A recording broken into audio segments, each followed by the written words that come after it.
Bismillahirrahmanirrahim. Alhamdulillah wa syukurillah wa la hawla wa la quwata illa billah. Amma ba'd. Ahbabi rahimani rahimakumullah. Nuwasil darsana fi kitab Tibyan fi adabi hamalatil Quran. Faslun qala Syekh rahimahullah. Syekh menuliskan di sini di dalam bab wa yasunu yadayhi fi hali qira' anil bahas. Jadi beliau melanjutkan bahwasanya seorang guru harus memiliki tangan yang gatal, dalam artian itu tangannya harus terus mencari ilmu, itu tidak berhenti di situ dan hanya saja memberi, tapi dia harus menjadi sumber ilmu itu, karena ilmu yang Allah berikan itu melalui para anbiya dan para ulama sangatlah luas. Wa ainihi an tafriqi tadhuma min ghairi hajah, dan juga matanya ini harus dijaga, dalam artian lihatlah hal yang terbaik. Ini adalah suatu yang berat, mata dijaga, tangan dijaga. Inilah kunci dari seorang pengajar. Kemudian wa yaqud ala tuharah. Nah, seorang guru ini, terutama juga para muridnya, duduk ketika majelis ilmu, terutama majelis Quran, itu dalam keadaan taharah, dalam suci, bisa berwudu atau tayamum kalau tidak ada. Kemudian mustaqbil kiblah. Nah, dan adab yang kita adalah ketika duduk bersuci dan menghadap ke kiblat, jadi jangan langsung main serong saja. Wa yajlis bil waqar. Nah, kemudian duduknya pun tenang, jangan banyak gerak atau banyak gaya. Jadi ini adalah salah satu penuntut ilmu syar'i.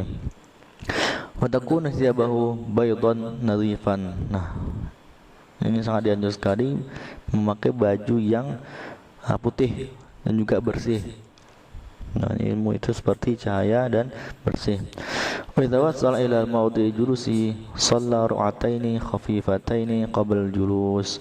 Nah, ini juga adab ketika sudah bersih, sudah berwudu, sudah suci, otomatis sebelum dia duduk pun melaksanakan sholat 2 rakaat. Nah, ini sangat dianjurkan.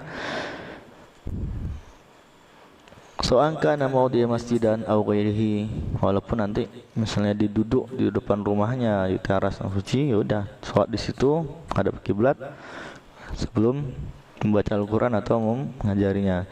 Fa in kana masjidan kana akidan fi. Kemudian apalagi kalau masjid, masuk sebelum duduk pun harus sholat 2 rakaat.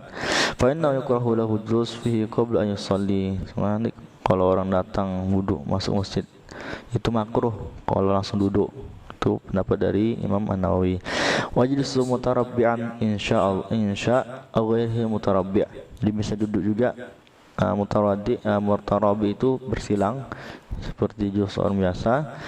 Kemudian diriwayatkan dari Abu Bakar Ibnu bin Abi Daud, ini ulama ilmu hadis, Abu Daud As-Sijistani dalam sunutnya bisnadihi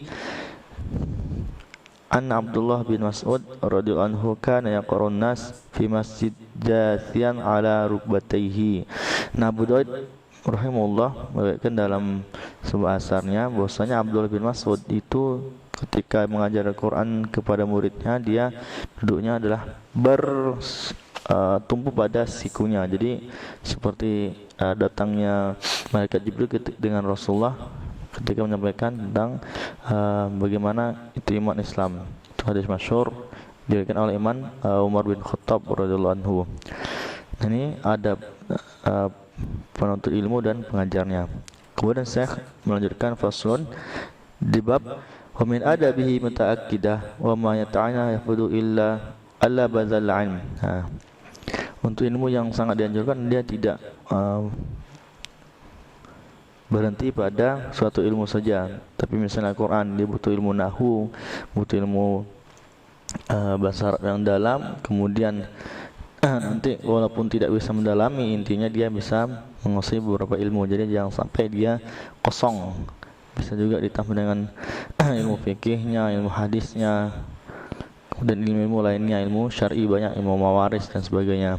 Fa idza ila makana yang ila man yata'allam minhu. Kemudian dia bisa juga mencari di mana tempat-tempat yang bisa melakukan ilmu syar'i ini, memperluas ilmu syar'i, bukan hanya ilmu dunia ya, ilmu dunia itu seolah mengikuti. Bila ta'allam minhu fi, agar dia bisa mempelajarinya. Fa in kan muta'allim khalifah fawandunahu. Karena kata beliau banyak di tempat-tempat yang ilmunya dari para ulama yang mumpuni, khalifah pun akan belajar ke dia. Apalagi kita sekarang ini adalah sifatnya orang yang awam, orang yang kurang. Sangat-sangat dianjurkan untuk terus mencari ilmu syar'i. Balasuna ilmu anzalik kama sunahu an salaf radhiyallahu anhum. Jadi ini juga salaf itu kalaupun dia sudah banyak ilmunya, tetap dia terus mencari dan mendalami sebuah ilmu. Hikayatin fi hadza katsirah masyhurah. Nah, ini hikayah cerita para ulama mencari ilmu itu sangat banyak sekali dalam bab ini. Baik, kemudian Syekh melanjutkan faslun wa yanbaghi an yakuna majlisi wasi'an. Nah, ini juga dianjurkan atau sangat diperhatikan bahwasanya seorang guru itu ketika dia duduk otomatis tempatnya itu yang luas. Ditamakan jalisuhu fi, kemudian agar apa? Agar orang yang datang itu bisa mencukupi. Jadi jangan sampai ruangan yang sempit. Biasanya ini kan kalau ada tanah lapang atau tempat yang teduh dalam masjid itu lebih afdol. Fil hadis anan Nabi sallallahu alaihi wasallam, dan dalam sebuah hadis disebutkan khairul majalis awsa'uha. Jadi sebaiknya majlis tempat menuntut ilmu itu adalah yang luas. Jadi bukan seperti lapangan sepak bola, tapi memang memadai orang-orang untuk bisa menuntut ilmu. Dan ini diriwayatkan Abu Daud. Kemudian Abu Daud di sunan-sunannya dengan kitab Al-Adab. Nah, dalam kitab adab bagaimana adab seorang penuntut ilmu syar'i. Tapi mungkin ini yang bisa Anda sampaikan. Astaghfirullahaladzim. Assalamualaikum warahmatullahi wabarakatuh.